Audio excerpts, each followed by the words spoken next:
Hola a todos, vamos a un nuevo video para nuestra materia, análisis 1 y sus demás variantes para todas las carreras de matemática, computación, física, química, ciencias de la atmósfera y oceanografía. Este video es un rol similar a lo que hicimos después de la teórica 8, que yo hice un anexo de la teórica 8 donde demostraba algunos resultados que habíamos utilizado durante esa teórica y que después fueron de utilidad. Acá el propósito de este video es similar.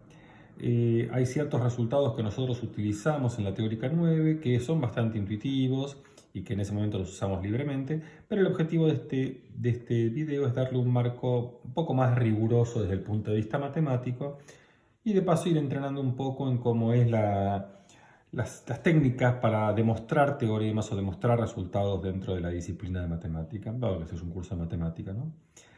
Entonces, lo que vamos a hacer en este video es, primero, empezar con este lema que tengo acá anunciado, que es un lema que nosotros hemos usado en la teórica 9. Ahora voy a recordar en qué contexto lo usamos. Y después de este lema voy a refrescar algunos resultados que son bien conocidos por ustedes para funciones de una variable, pero para mostrar que ese tipo de resultados siguen siendo ciertos para funciones de varias variables, como por ejemplo el lema del sándwich para el cálculo de límites, el resultado de cero por acotado, álgebra de límites y algún otro resultado adicional. Entonces, ese es el objetivo del video, eso es lo que vamos a hacer acá. Espero que no me lleve demasiado, pero como siempre mis videos terminan durando aproximadamente una hora. No tengo mucha fe de que este video sea más corto que eso. Entonces, ¿qué dice este primer lema? Este primer lema, que lo usamos en la clase teórica 9, dice lo siguiente. Bueno, yo tengo una función phi de una variable que verifica que cuando yo calculo el límite de phi, cuando t se aproxima a algún número, algún resultado, t0, ese resultado yo lo sé calcular, me da L. Es un límite de una variable que yo de alguna manera lo sé calcular. Y ahora lo que a mí me interesa es calcular phi compuesto con f. Entonces, ¿qué es lo que digo? Bueno, esta f, ¿cómo se relacionan estos dos límites? Bueno, porque esta f es un número que está tendiendo a t0, es decir, esta f juega el rol que acá jugaba t. Y ese t tiende a t0, o sea, ese f tiende a t0. Entonces cuando hago phi compuesto con f, como esta f es mi t que tiende a t0, el límite me da L. Voy a recordar en qué contexto uno lo usó. Lo usamos nosotros, por ejemplo, en este contexto. Yo tenía, por ejemplo, habíamos usado e a la xi menos 1 dividido xi. Y yo calculaba el límite cuando xi tiende al 0, 1.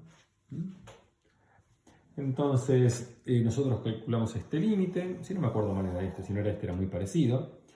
Entonces, la forma de calcular este límite, uno dijo, bueno, llamemos f de xi igual a x por y, y phi de t igual a e a la t menos 1 dividido t.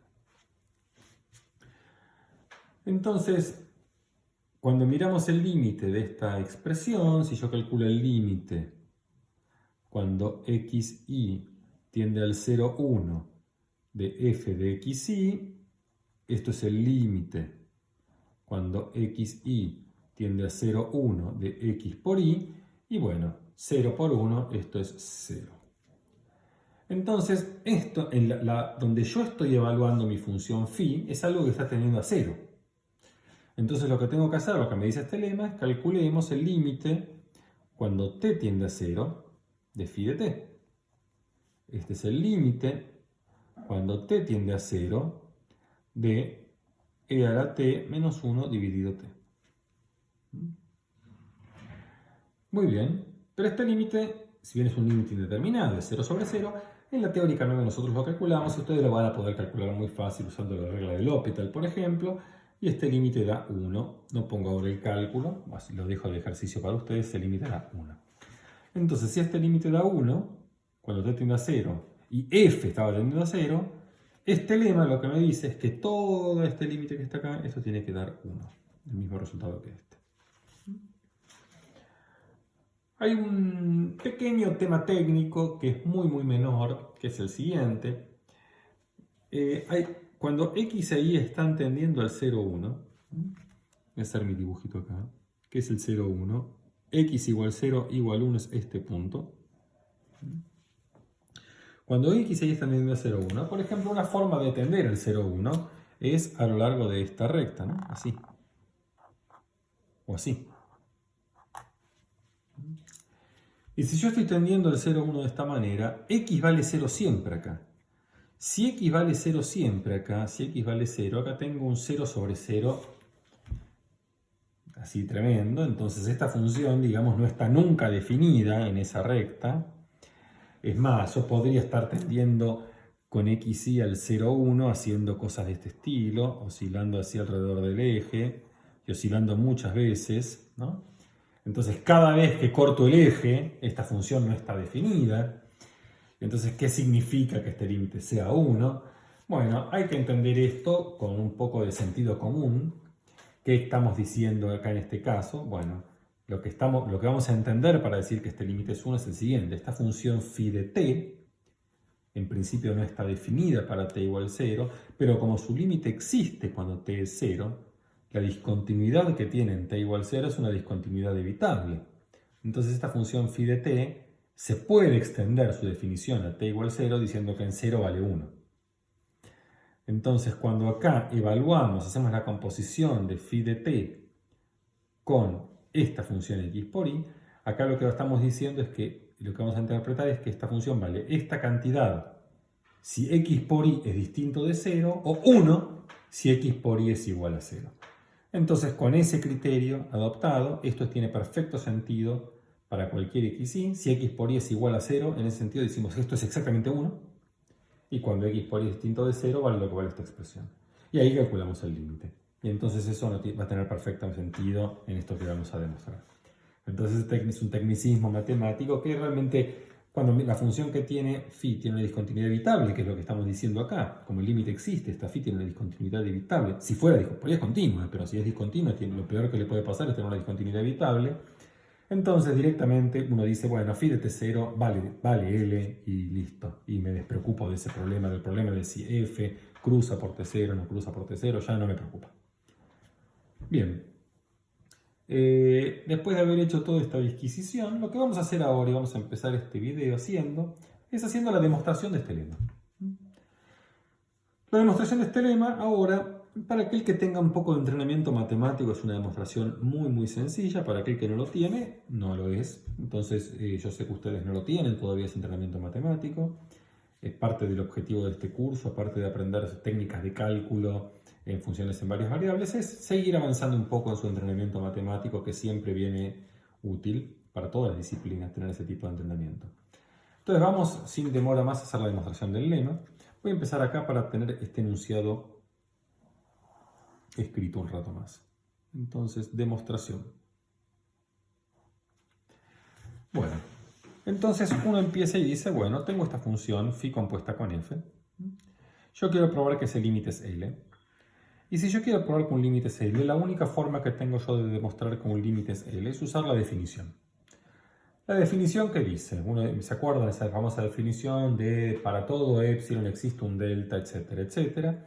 Entonces esas demostraciones tienen que decir, bueno, como es algo que tiene que pasar para todo epsilon, lo que uno le dice a la demostración es decir, bueno, dame un epsilon cualquiera. Y yo para ese epsilon cualquiera que me des, tengo que probar que phi evaluado en f de xy menos L es menor que epsilon con tal de que xy cumpla la condición del delta. Entonces estas demostraciones siempre empiezan diciendo sea epsilon positivo. Epsilon es un número arbitrario, cualquiera. Entonces debo ver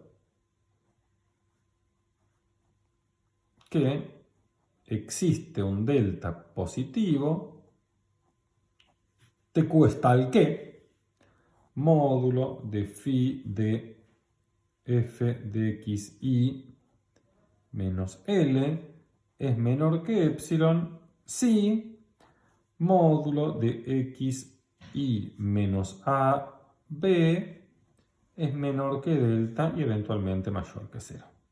Esto es lo que tengo que probar. Eso sería usando la definición para este límite. Estamos de acuerdo hasta acá, ¿no? Bueno, pasemos a otra hoja.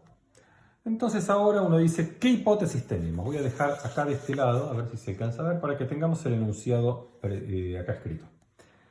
¿Qué es lo que tenemos nosotros como información? Nuestra primera información es que phi tiende a L cuando t tiende a 0. Entonces decimos, por hipótesis,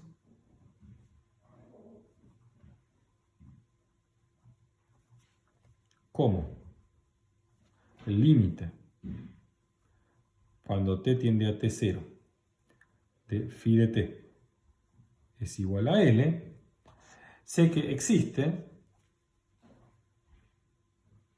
un número que vamos a llamarle, qué sé yo, llamémosle eta.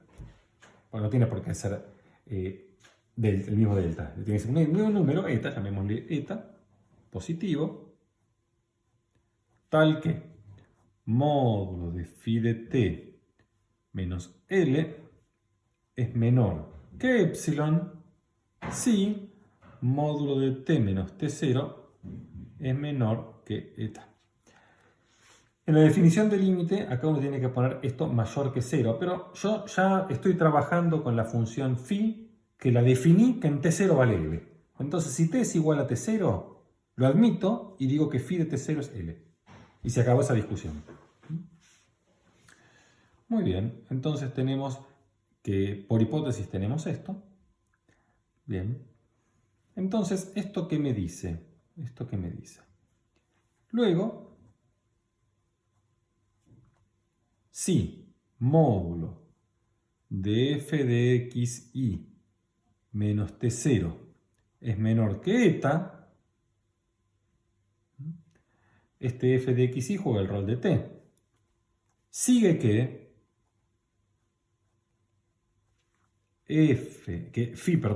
phi de f de xy menos L en módulo es menor que epsilon.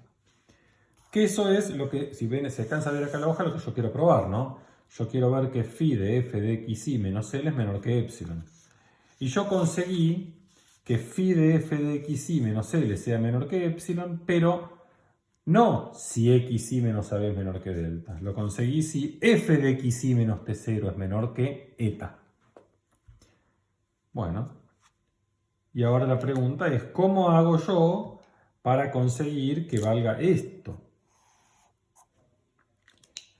Pero acá es donde voy a usar la siguiente hipótesis. La siguiente hipótesis es que el límite de f de xy me da t0.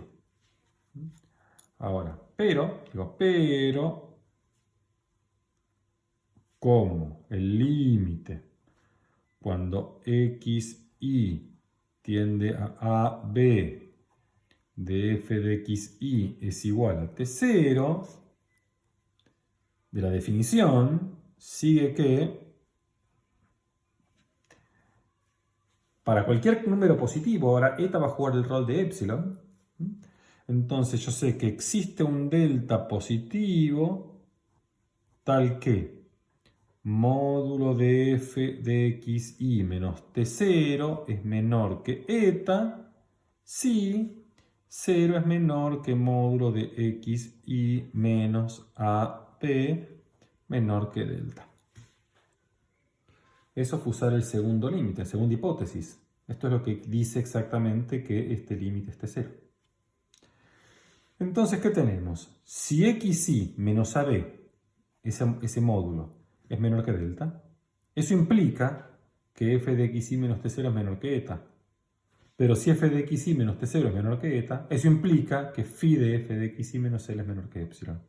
O sea que esta cantidad, esto, implica esto. Y eso es lo que queríamos demostrar. Luego, tenemos que phi de f de xy menos L es menor que epsilon si 0 menor que módulo de xy menos AB menor que delta. Bien, y esta es la demostración. Toda demostración se termina con un cuadradito. Es una demostración un poco que parece más un trabalengua o un rompecabezas que una prueba intuitiva. Les pido que reflexionen, si tienen dudas con esta prueba me escriben a mí o les preguntan a cualquiera de sus docentes o la tratan de releer. Voy a dejar obviamente estas hojitas escritas, van a estar escaneadas y subidas al campo para que ustedes las miren. Muy bien.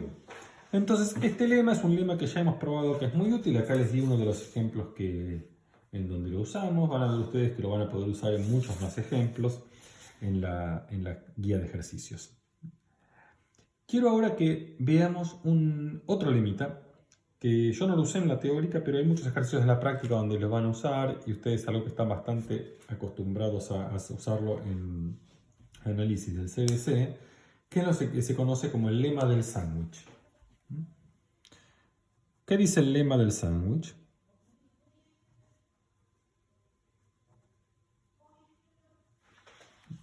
Yo asumo que este lema lo recuerdan ustedes del CBC, pero el lema dice más o menos lo siguiente. Supongamos que tengamos tres funciones, f, g y h. Son tres funciones. En el CBC eran funciones de una variable. Acá estas tres funciones van a ser funciones de dos variables, o de tres variables, pero están definidas en algún dominio D, contenido en R2 a valores en R. Y supongamos que la función f de xy está ensanguchada por g y por h. Siempre es más chica que g de xy, siempre es más grande que g de xy, y siempre es más chica que h de xy. Es decir, el gráfico de f está por arriba del gráfico de g y por abajo del gráfico de h. Y esto vale para todo punto xy que pertenece al dominio D. Entonces, supongamos que tenemos este tipo de sándwich. Y muy bien, entonces tenemos este tipo de sándwich. Y supongamos que tenemos la información adicional de que cuando calcula el límite de g de xy cuando xy tiende a b y el límite de h de xy cuando xy tiende a b, los dos límites existen y coinciden. Entonces, sea AB un punto arbitrario del dominio y supongamos que el límite cuando xy tiende a AB de g de xy es igual a L, que también coincide con el límite cuando xy tiende a AB de h de xy. Entonces, si este está teniendo a L y este está teniendo a L, la del medio es el jamón del sándwich, no tiene más remedio que tender a L. Entonces es la conclusión del lema. Entonces, el límite cuando xy tiende a AB de f de xy, este límite también me da L. Esto es lo que dice el lema del sándwich. Esto lo han usado hasta el cansancio en análisis del ciclo básico y lo van a seguir usando hasta el cansancio en análisis 1 acá en esta materia, y los que hagan, todos menos los de computación, van a hacer análisis 2 o matemática 3 en su próxima materia de matemática, y ahí van a seguir usando este lema del sándwich permanentemente. Bueno, entonces vamos a hacer una demostración de este lema del sándwich. Es una demostración razonablemente simple también, es un juego también de epsilons y deltas. Entonces, ¿qué es lo que tengo que hacer? Yo tengo que acotar f de x menos L y tengo que probar que f de x menos L es menor que epsilon. Módulo de f de x menos L es menor que epsilon con tal de xy menos AB sea menor que delta. Entonces voy a pasar a la hoja siguiente. En la hoja siguiente empezamos con la demostración. ¿Sí? Entonces todas estas demostraciones siempre empiezan diciendo sea epsilon un número positivo arbitrario y debo ver que existe un delta positivo tal que módulo de f de xy menos L es menor que epsilon si 0 es menor que módulo de xi menos AB menor que delta. Ahora, ¿yo qué sé? Yo sé que tanto g, el límite de g es L y que el límite de h es L. Entonces, ¿qué me dice, qué quiere decir que el límite de g sea L? Digo, bueno, ¿cómo? El límite cuando xi tiende a AB de g de xi es igual a L, entonces, para este epsilon que está acá, la g también va a tener su delta. Obviamente el delta de la g, no sé si es este delta es uno que tengo que ver que existe, y un delta que corresponde a la g. Vamos a llamarlo delta 1. Entonces existe delta 1 positivo, tal que módulo de g de xi menos L es menor que epsilon si 0 es menor que módulo de xi menos AB menor que delta 1. Bien, y lo mismo para h. Para h decimos cómo el límite cuando xi tiende a AB de h de xi también es L, entonces existe un delta que no va a ser el mismo delta que para g necesariamente, va a ser otro delta. Bueno, lo llamamos delta 2. Existe un delta 2 positivo, tal que, y ahora lo mismo pero con h. Módulo de h de xi menos L es menor que epsilon si 0 es menor que módulo de xi menos AB menor que delta 2.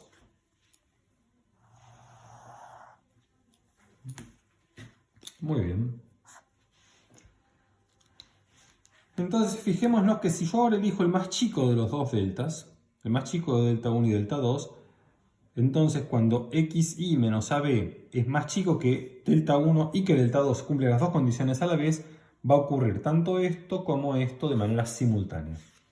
Entonces decimos, bueno, sea delta igual al mínimo entre delta 1 y delta 2, el más chico de los dos. Entonces si xi menos AB es menor que delta, ocurre esto y esto al mismo tiempo, por lo tanto g menos L es menor que epsilon y h menos L es menor que epsilon.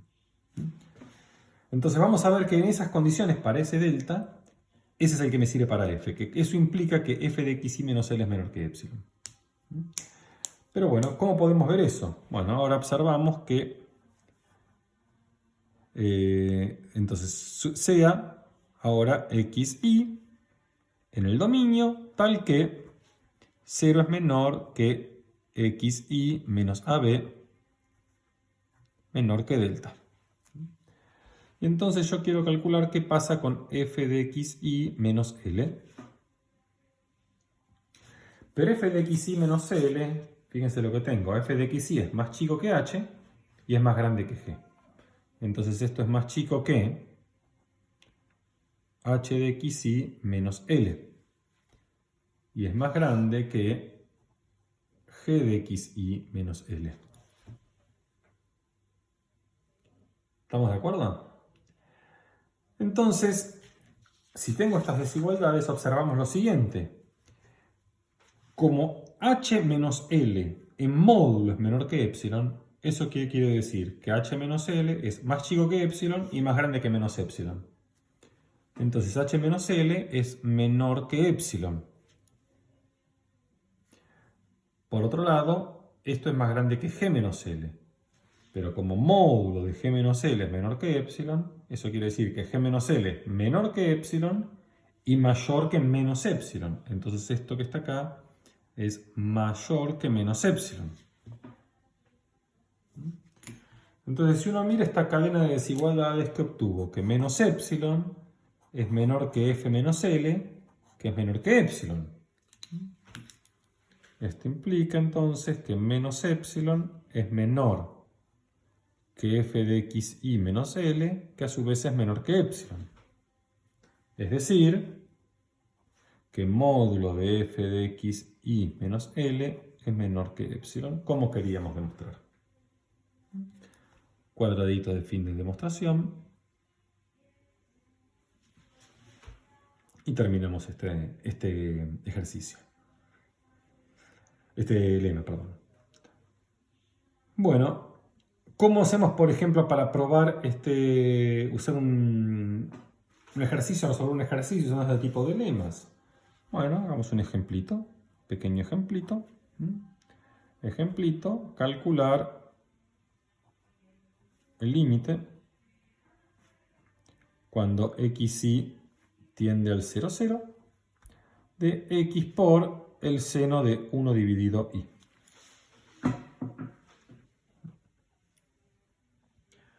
Bueno, entonces,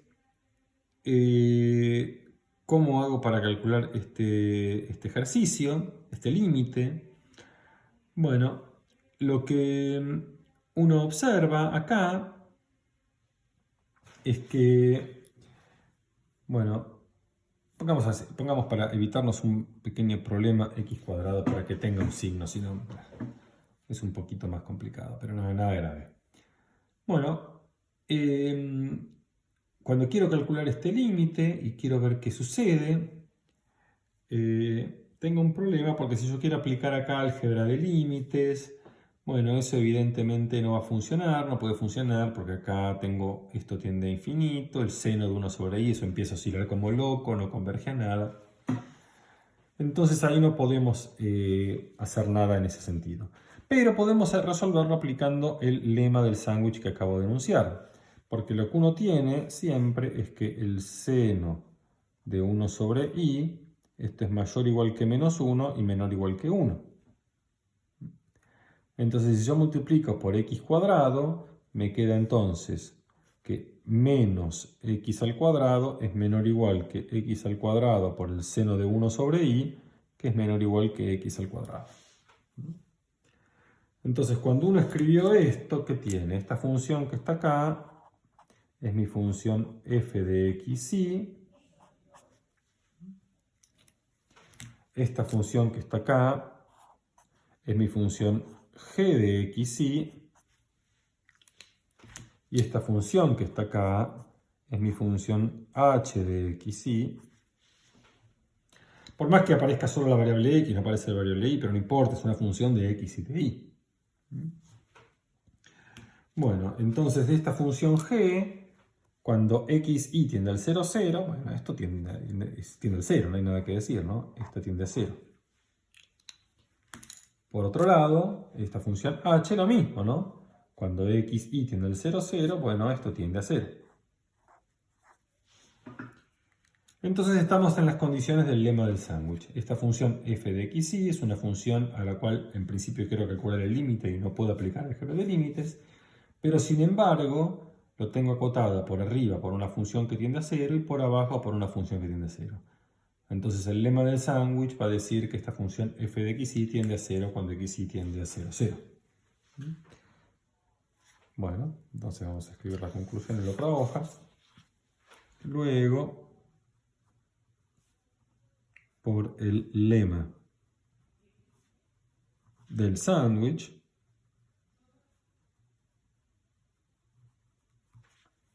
el límite cuando xy tiende al 0, 0 de f de xy, que es el límite cuando xy tiende al 0, 0 de x al cuadrado por el seno de 1 sobre i, este límite es 0. Muy bien. Entonces vimos acá una aplicación primero muy sencilla de cómo calcular un límite usando el lema del sándwich. Ustedes van a poder usar esto en varios contextos, siempre cuando tienen una cosa que ven que el límite por ahí no lo pueden calcular, pero de alguna manera se las pueden ingeniar para sacarse de encima la parte que los molesta acotándola con una constante y eso no va a afectar el resultado final del límite. Bueno, pueden aplicar el resultado del lema del sándwich. Van a ver que es algo muy útil. Bueno, ya lo han visto en el análisis del CBC. Esa misma utilidad la va a tener en funciones de varias variables. Un corolario que en realidad aplica en este caso particular, es el famoso caso que ustedes se deben acordar del CBC, que es el famoso cero por acotado. Entonces, corolario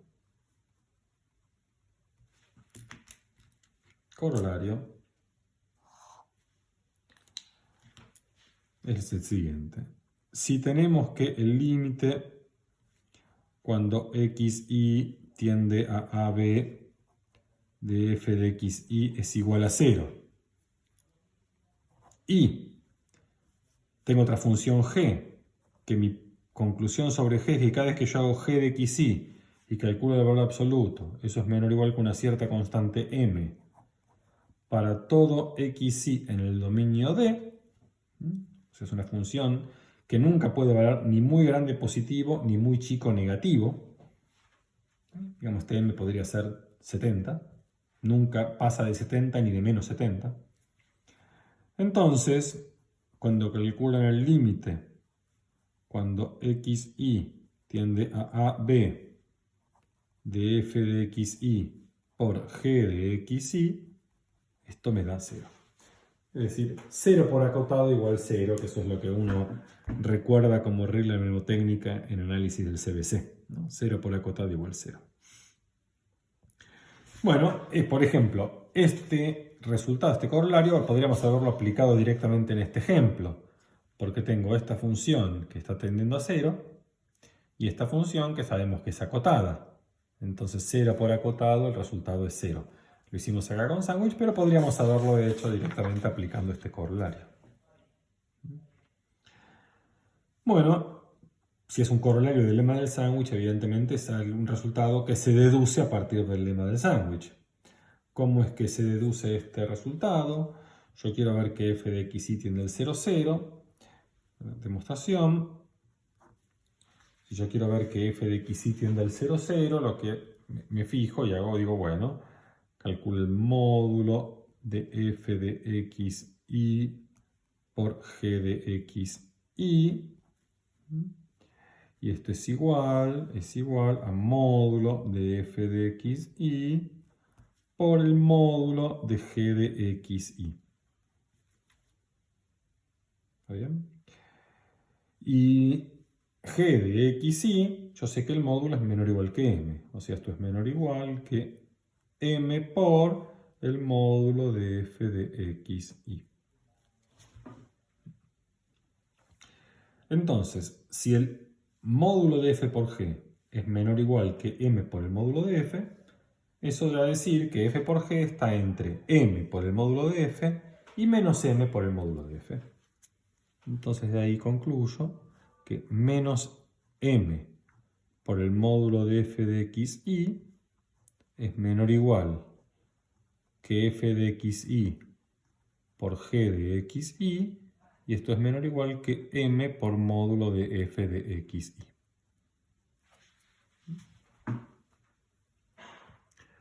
Muy bien. Entonces, este producto f por g lo tenemos ensanguchado entre dos funciones. Lo que tenemos que ver ahora es que este extremo y este extremo, los dos tienden a 0.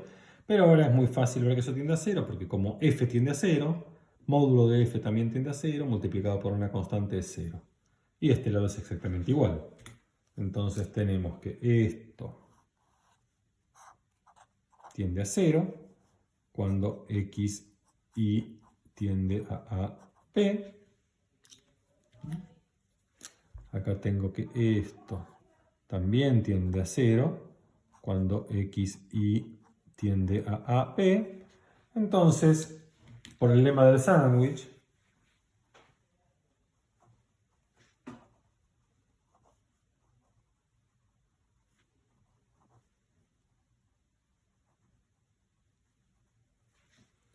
f de xy por g de xy tiende a 0 cuando xy tiende al AP.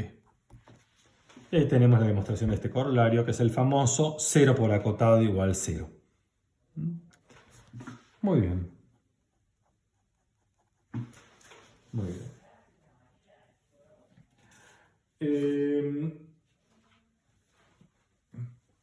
Quiero ahora que veamos otro tema muy útil que van a usar un montón a lo largo de toda la práctica, que es el álgebra de límites.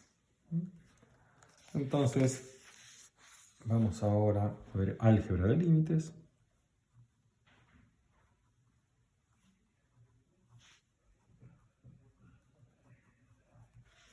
¿Qué dice el álgebra de límites? El álgebra de límites dice lo siguiente. Dice, supongamos que tenemos dos funciones definidas en una cierta región de R2 a valores en R, un punto AB en el dominio, y supongamos que cuando calcule el límite, cuando xy tiende a AB de f de xy, esto me da L1, y cuando calcule el límite, cuando xy tiende a AB de g de xy, esto me da L2.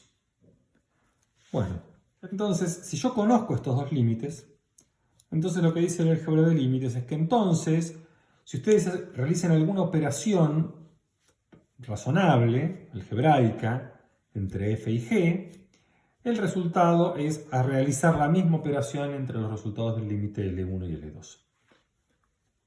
Esencialmente esto. Entonces, se tiene 1. La suma. El límite cuando xy tiende a AB de f de xy. Suma o resta, en realidad es la misma, pero enunciémoslo así que es más fácil de recordar. G de xy, esto que va a ser L1 más o menos L2. ¿Esto qué quiere decir? Si acaba más, y si acaba menos, acaba menos. Esto se lee como el límite de la suma es la suma de los límites. Bueno, lo mismo para el producto. Límite de xy tendiendo a AB de f de xy por g de xy. Esto va a ser igual a L1 por L2. O sea, el límite del producto es el producto de los límites. Bien, y lo mismo para el límite del cociente. Con el límite del cociente hay que ser un poco cuidadoso porque yo necesito que g de xy no sea 0. Si para dividir necesito que L2 no sea 0. Entonces 3 diría, si L2 no es 0, el límite cuando xy tiende a AB de f de xy dividido g de xy, esto es igual a L1 dividido L2. O sea, el límite del cociente es el cociente de los límites siempre que ese cociente sea una operación permitida. Bueno, este es el álgebra de límites. Esto es una cosa que ustedes van a usar permanentemente en los ejercicios de la guía. Si tienen funciones muy simples, a los cuales el límite ya los conocen, los resultados ya los conocen, entonces directamente cuando quieran calcular el límite, si las operaciones que están haciendo son operaciones permitidas, no hace falta entonces calcular el límite usando la definición de epsilon y delta, simplemente calculan haciendo el álgebra de límites, que eso traducido al criollo quiere decir, si ustedes cuando van a calcular un límite, la función es una función razonable, pueden evaluar la función en el resultado, en el límite, entonces el límite es la evaluación. Eso es lo que ustedes ya están acostumbrados a hacer eso en el ciclo básico. En funciones de varias variables pasa exactamente igual. Entonces, ahora voy a demostrar alguna de estas. No voy a demostrar todas, son todas bastante aburrido hacer la demostración de todas. Voy a hacer alguna por ahí, o ninguna, no sé. Por ahí hago una. Veamos entonces primero una aplicación de esto.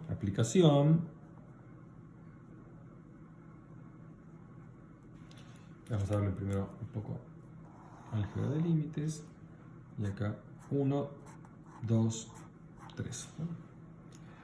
Y mi aplicación es lo siguiente. Obviamente que el álgebra de límites tiene un pequeño talón de Aquiles. que para poder aplicar el álgebra de límite yo tengo que saber el límite de f y tengo que saber el límite de g. Hay dos funciones a las cuales yo tengo que conocer su límite. Pero hay dos funciones que es muy fácil conocer su límite, que es la siguiente. El límite cuando xy tiende a ab de la función x, esto va a ser igual a. El límite cuando xy tiende a ab de la función y, esto es igual a b. Es decir, cuando miro las coordenadas, las funciones coordenadas, x o la función coordenada y, ahí el límite se va a evaluar. Y esto yo dejo que ustedes lo hagan de ejercicio por definición de límite. Tienen que ver que x menos a es menor que epsilon, con tal de que xy menos ab sea menor que delta. Pero x menos a es menor que xy menos ab. Entonces toman delta igual a epsilon y se acabó la historia. Lo mismo para y con b. Es realmente muy sencillo. Ustedes cualquier cosa tratan de escribirlo. Si no lo pueden escribir, lo preguntan. Pero una vez que tienen esto por válido, fíjense que una aplicación inmediata de el 1 y 2, de lo que dice 1 y 2 de álgebra de límites, es que cualquier polinomio en dos variables, calcular el límite es simplemente evaluar. Luego, usando 1 y 2, concluimos que si p de xy es un polinomio en dos variables, entonces el límite cuando xy tiende a ab de p de xy, esto es p de ab. Es decir, el polinomio es un típico ejemplo de función donde no hay ningún problema en evaluar. Y acá me dice usando, porque ¿cómo construye un polinomio? Un polinomio es una suma de monomios. Bueno, suma, tengo acá, suma y resta, tengo con esto. Y con monomios, ¿cómo construyo un monomio? ¿Qué sé yo? X cuadrado por y. ¿Qué es x cuadrado por y? Es hacer x por y. Pero producto de 2 o producto de 3 es lo mismo, porque se hace iteradamente. El límite del producto es el producto de los límites. Entonces, si tengo que hacer x por y, tengo que calcular el límite de x por el límite de x por el límite de y, que es a por y, o sea, x cuadrado por y tiende a cuadrado por b. Entonces, y eso lo puedo hacer para cualquier monomio que haga. Entonces, para un polinomio, el resultado del límite va a ser simplemente evaluar el polinomio. Bueno, lo mismo para cociente de polinomios. Porque cuando yo divido polinomios, listo, siempre el cociente va a ser directamente evaluar el cociente, salvo que el polinomio g no tiene que anularse. Esa es la condición que uno tiene. Entonces uno dice, bueno, usando adicionalmente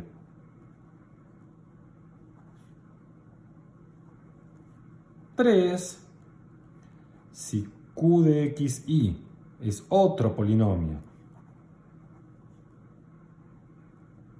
y q de ab es distinto de 0, entonces el límite cuando xy tiende a ab de p de xy dividido q de xy, esto es igual a p de ab dividido q de ab. Es decir, todas estas funciones que son cocientes de polinomios, si no tiene conflicto la función en la evaluación, cuando evalúo es una cosa que puedo evaluar, el resultado del límite es simplemente la evaluación. Por eso es que en los ejemplos que yo hice en la teórica son cálculos de límites donde yo no puedo evaluar, justamente. Estoy mirando qué pasa cuando la evaluación falla. Y es donde realmente toda la maquinaria de los épsilons y los deltas tiene algún sentido. Si puedo simplemente evaluar, evalúo. No voy a darle más vueltas, ¿no? Bueno. Y otra cosa interesante es, fíjense, el primer lema que probamos. El primer lema que probamos dice, bueno, Supongamos que esta función phi de una variable es continua, es decir, que este L que tenía acá no es otra cosa que phi en T0. Y si P entonces es un polinomio o una función racional, entonces dice que esto va a ser directamente la evaluación. Entonces, otra aplicación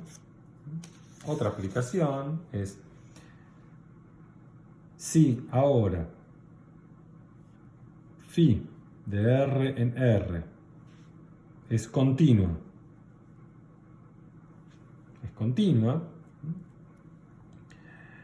y P es un polinomio, entonces el límite cuando xy tiende a AB de phi de P de xy es igual a phi de P de AB. Esto lo van a ver muchas veces, qué sé yo, si ustedes quieren calcular el límite cuando xy tiende al 1, 2 de el logaritmo de 1 más x por y, ¿esto qué tienen que hacer directamente? Bueno, esto que está acá dentro del logaritmo es un polinomio. Entonces, como es un polinomio, calcular el límite adentro es simplemente evaluar. Pero el logaritmo es una función continua en 3. Entonces el logaritmo de este va a ser, el resultado de este va directamente el logaritmo de 3. Es decir, todos estos ejemplos donde no se produce ningún tipo de indeterminación o ningún tipo de indefinición, el resultado del límite es directamente la evaluación. Muy bien. Esto es algo que va a ser muy muy útil. Es decir, simplemente los límites que van a aparecer, que ustedes tienen que hacer alguna cuenta, van a ser límites donde la evaluación no está permitida. Esos van a ser los límites que tienen interés. Por otro lado, son los límites que interesan. Todo límite que interesa para algo es una indeterminación. Los límites que no son indeterminados realmente no son interesantes. No solo porque son fáciles, sino porque realmente no son interesantes. ¿Sí? Vamos a ver después, cuando pasamos a la próxima unidad de derivadas y diferenciación y demás, que ahí aparecen los límites realmente interesantes y son todos indeterminados. Muy bien. Entonces, voy a hacer...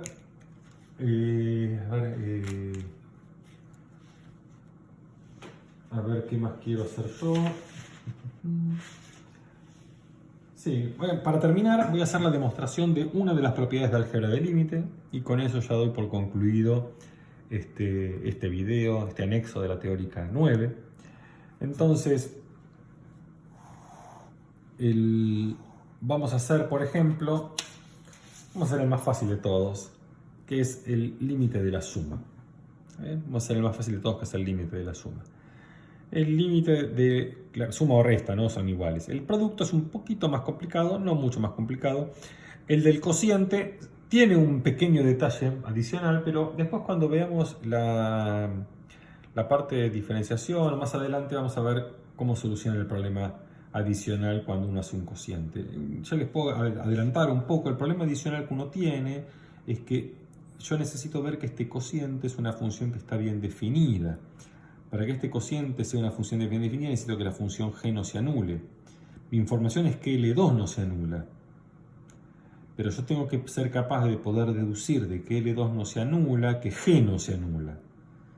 Bueno, eso es una cosa que es bastante razonable que sea así, porque si g está tendiendo a L2, digamos que L2 vale 1. Si g está tendiendo a L2 que vale 1, porque no es 0, entonces, bueno, cerca de AB, como tiene que estar valiendo 1, no puede valer 0, tiene que valer algo cerca de 1, tiene que estar entre 0,8 y 1,2, no puede valer 0. Pero bueno, eso requiere alguna demostración rigurosa y eso es lo que hace que el punto 3 sea un poquito más técnico. El punto 2 tiene un pequeño truco que también lo vamos a ver cuando veamos reglas de diferenciación. Entonces voy a hacer la prueba de más elemental, que es el 1, que es el de la suma. Entonces, demostración de 1. Vamos a demostrar 1 ahora. Entonces, ¿qué tenemos como información? Mi información es que el límite cuando xy tiende a AB de f de x, y es igual a L1, y el límite cuando x, y tiende a B de g de x, y es igual a L2. Estas son mis hipótesis. Y yo quiero probar que cuando hago la suma de f más g, el resultado me dé L1 más L2. Bueno, entonces digo, sea epsilon positivo, como siempre. Quiero probar que f más g menos L1 más L2 es menor que epsilon. Pero uno, ¿qué dice? Digo, bueno, este es un truco que es bastante común en matemáticas, que se llama el truco de epsilon sobre 2. ¿En qué consiste el truco de epsilon sobre 2? Ahora voy a usar la definición del límite de f. Pero en vez de pedir que f menos L1 sea menor que epsilon, voy a elegir el delta para que f menos L1 sea menor que epsilon sobre 2. Bueno, solo ¿por qué lo puedo hacer si la definición dice con epsilon? Bueno, pero dice pero con cualquier epsilon. Entonces epsilon sobre 2 es un nuevo epsilon. Entonces lo puedo hacer. Entonces digo, sea delta 1 positivo, tal que módulo de f de x, y menos L1 es menor que epsilon sobre 2 si 0 es menor que módulo de x, y menos AB menor que delta 1. Bueno, ¿esto por qué? Esto es por esto que está acá de rojo. Esta implicación, esta afirmación, esta hipótesis que tengo, es lo que me da la existencia de este delta 1. Y ahora voy a hacer lo mismo, algo parecido para la g. La cosa es que el delta que me sirve para la g con el E2 no tiene por qué ser el mismo. Es otro. Yo no sé, quizás es más chiquito, quizás es más grande, la verdad que no lo sé, pero es otro delta.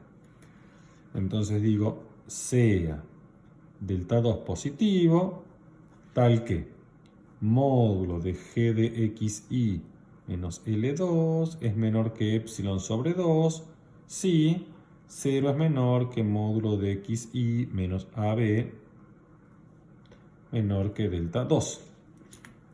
Y ahora, esta hipótesis es la que me garantiza esta afirmación que está acá.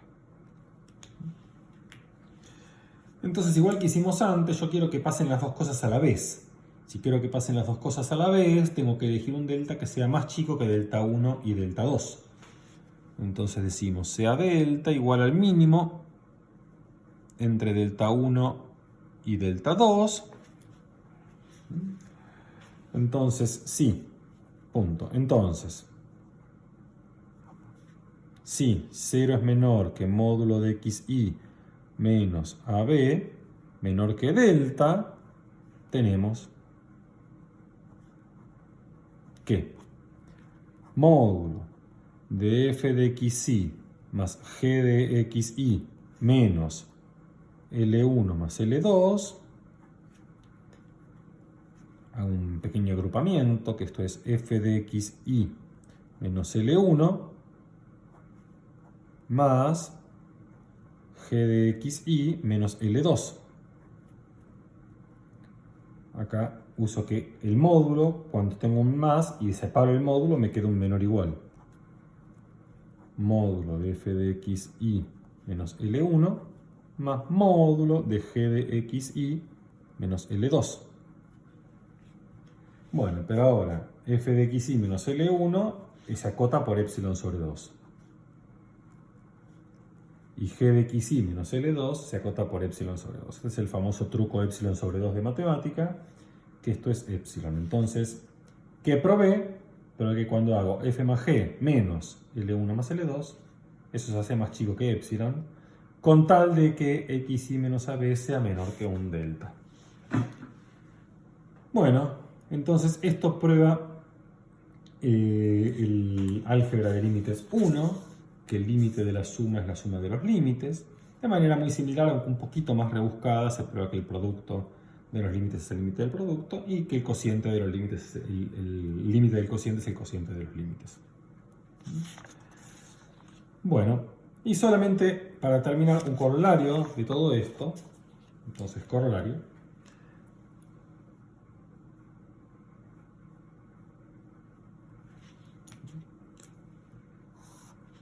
Y el corolario es qué implicancia tiene todo esto sobre la definición que dimos al final de la teórica de funciones continuas. Entonces el corolario va a decir lo siguiente, corolario.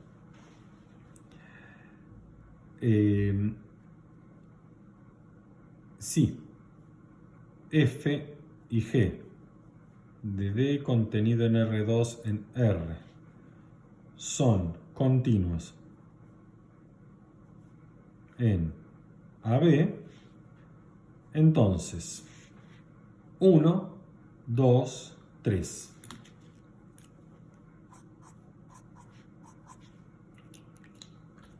La suma o la resta también.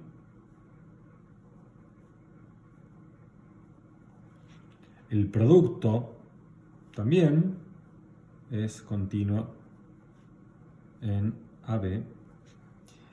Y el cociente también, siempre y cuando G no se anule. Entonces, si G de AB es distinto de 0, F dividido G es continuo en AB. Entonces este es un corolario inmediato. Entonces siempre que tengo funciones continuas, cualquier operación que yo haga de este tipo, de suma, resta, producto y división, me va a dar una función continua siempre y cuando no la arruine, no me puedo dividir por 0. El siguiente corolario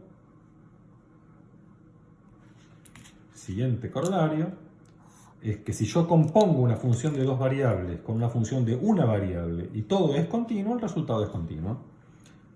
Entonces, si phi de R en R es continuo y f de R2 en R es continua, entonces phi evaluado con f de xy es continua. Composición de continuas es continua. Y para terminar, la última observación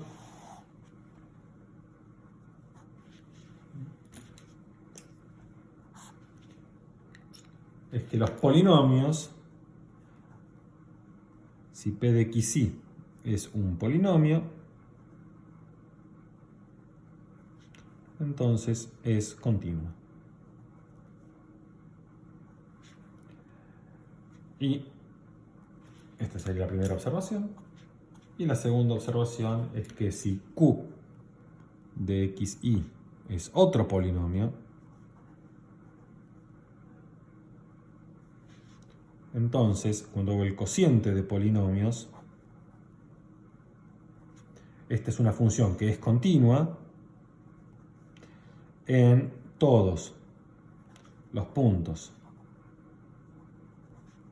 AB, tales que Q de AB no sea 0.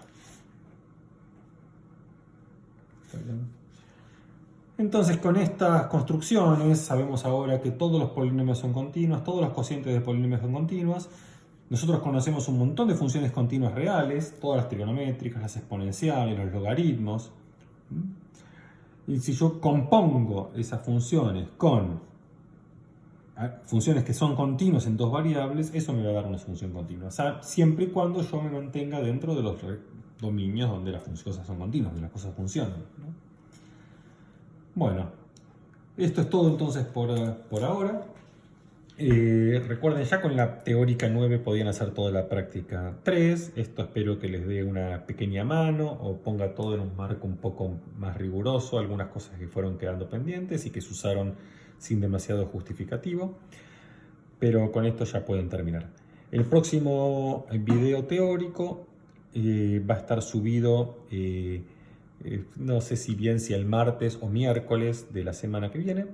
Y ahí ya vamos a empezar a trabajar con los primeros problemas de la práctica 4. Así que tienen esta semana para terminar la práctica 3. Bueno, les mando un saludo y nos vemos en el próximo video.